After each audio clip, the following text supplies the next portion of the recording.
The beast is back.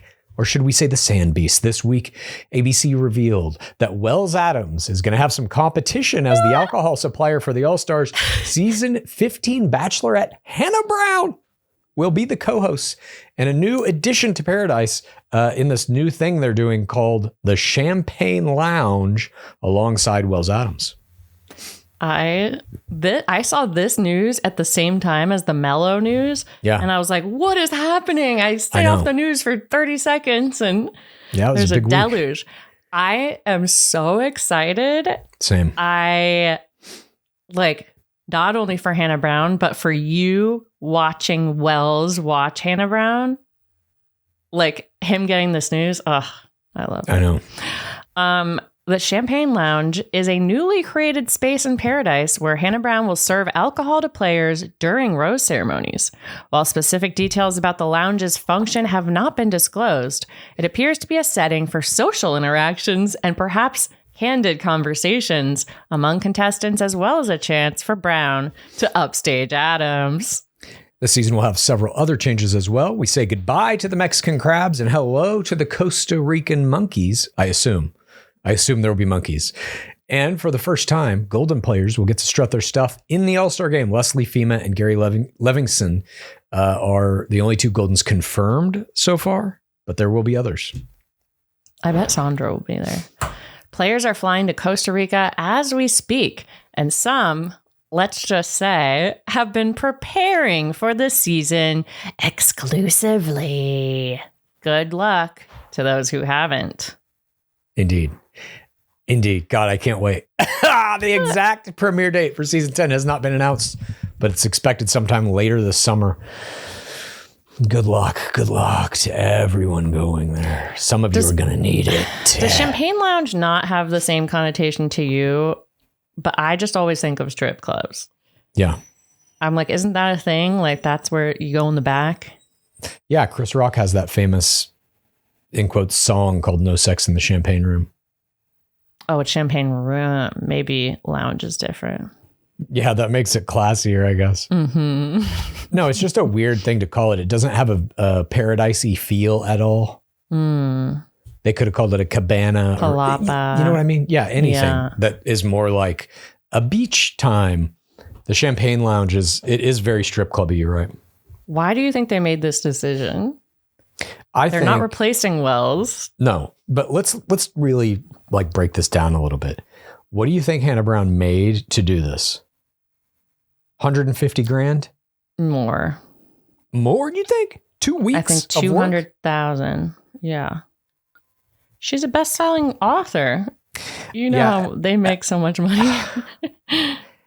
Right, exactly. She's not making any money off of her book, I don't think. But well, she did, though. She probably got a huge advance because her first book was a New York Times bestseller. I bet her advance was at least a couple $100,000, potentially even $1 million.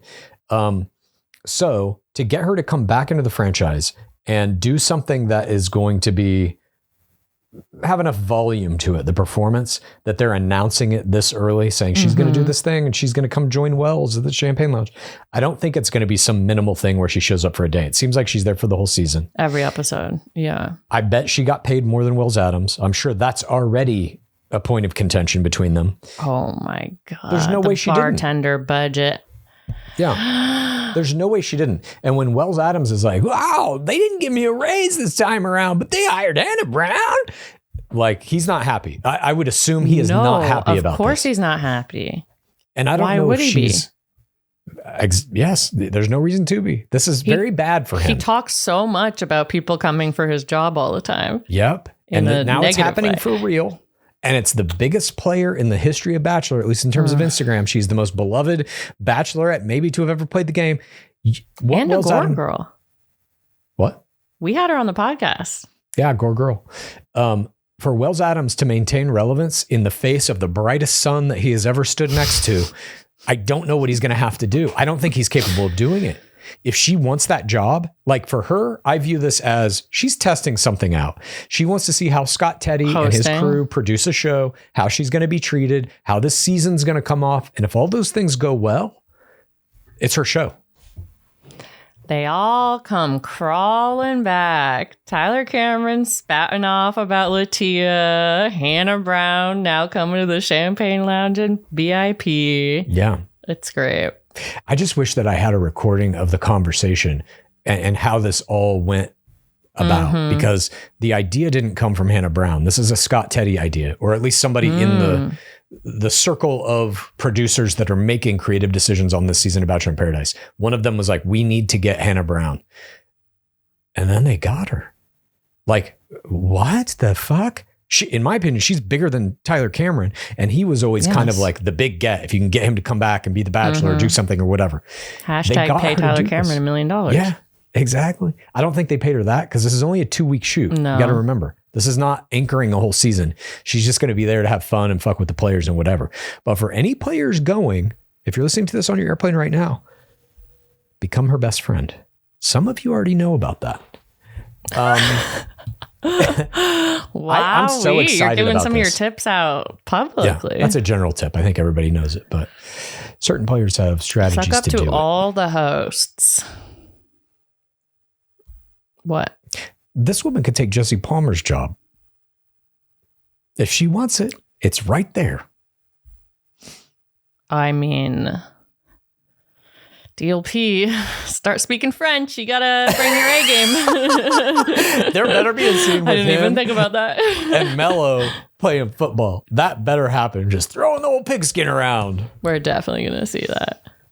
God, I can't wait. Up next in Bachelor Nation news, Popeye Peter Weber is extending his third wave dominance to a new NBC show called Destination X. NBC's official description of the show reads, quote, Europe has turned into a real-life game board as complete strangers are invited to participate in the trip of a lifetime in the ultimate geo-guessing contest. These adventurous players will traverse each country on a blacked out Destination X bus with the goal of figuring out where the X they are each week. They will need to rely on their knowledge of pop culture, history, geography, and observational skills to win clues to their current location and earn an all-important advantage. Contestants must tap into their own personal expertise, identify hidden clues that are disguised as artifacts, and discern intentional misdirects from competitors to ultimately determine their whereabouts. Popeye is joined by fellow reality TV stars Josh Martizan from Big Brother and Janae Craig from Love Island USA Season 6. The other 9 players are all civilians. Interesting. One of the most interesting aspects of Destination X is its Dark Lord, actor Jeffrey Dean Morgan, who is perhaps most known for playing one of the most terrifying villains of all time, Negan in the Walking Dead franchise, or Danny on Grey's Anatomy. Yeah. Or what was that guy's name? The laughing guy or whatever in Watchmen. He was the first superhero to get killed in Watchmen. Destination X will premiere Tuesday, May 27th at 10/9 Central following America's Got Talent season premiere. A sneak peek is going to air after the Kentucky Derby on Saturday, May 3rd at 8 p.m. Eastern, 7:30 p.m. PT on NBC. I'm mildly excited about this, but I think it's strange. The casting is weird to me. The casting is why are there 3 celebs and the rest civilians? I played this game basically every day in the Good Place writers room. We played the geotagging game. You got to run, find some cars, find the license plate. Yeah. Figure out what country you're in. I feel like Pilot Pete, Popeye, will be very good at this since he's a flyer. Couldn't you just walk up to the nearest person and be like, what country is this? Yeah. I don't see how they how they enforce some of these rules. And how are the other people thwarting it? I'm like, what? I don't get any of this. I don't get that part. I also don't get the 3 reality stars and then everybody else is not. Like, are they going to be the team captains of 3 different teams? Or like, I don't really know. Oh, that makes more sense. I don't get it. Good for Janae, though. She's in this and the Love Island spinoff. Let's go. Get that money. Yeah. Get that money, Kenny. Up next in Bachelor Nation news, Golden God Gerry Turner has found love again. And maybe this time it won't end in a divorce that Tyler Cameron called a stain on love. Iconic. The coin-flipping motorcyclist revealed his new significant other this week via a hard IG launch. Turner posted a carousel of himself on a date with girlfriend Lana Sutton alongside the caption, quote, "I can't believe how many people in Charleston recognized us and wished us the best." Sutton is a retired school teacher with kids of her own who Turner describes as being in her mid-50s. The pair met on Facebook when Sutton reportedly slid into Turner's DMs, and they've been steadily building the relationship ever since. We wish the Golden God good luck and prosperity in his new relationship. Wowee. Yeah. I guess he won't be on sand. Dang it. So. Yeah. Up next in Bachelor Nation news, we go from a new relationship blossoming to an old relationship decaying to dust. This week, news broke about one half of the Ultimate Girl Gang, Tayshia Adams, dissolving her 2-year relationship with boyfriend Luke Gulbranson, the star of Summer House for the beginning seasons. Apparently, they decided to end things 5 months ago, but the news just became public this week. Adams and Gulbranson first sparked dating rumors in March 2023 when they were spotted together. They reportedly met in late winter 2022 and initially kept their relationship private. Over time, they were seen together at various public events, including Taylor Swift's Eras Tour, the 2023 MTV VMAs, and the Macy's Thanksgiving Day Parade. While the exact reason for the breakup hasn't been publicly disclosed, the couple is reportedly no longer in communication. We hate to see heartbreak coming to any of our beloved players, but perhaps this will set Adams on the correct path back to the Bachelor Nation dating pool. You think next Bachelorette? No, but she's going to date somebody from Bachelor Nation, guaranteed. Watch it happen. I don't know who, but I'm watching the space. Yeah.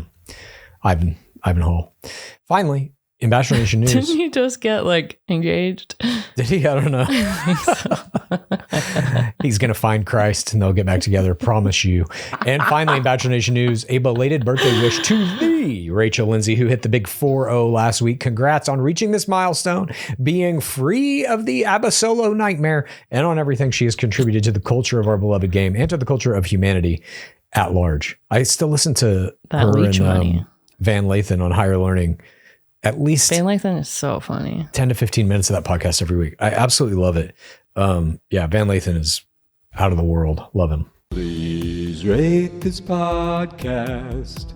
Please review this podcast. Please get a friend to listen to us. And then please rate this podcast. Please review this podcast.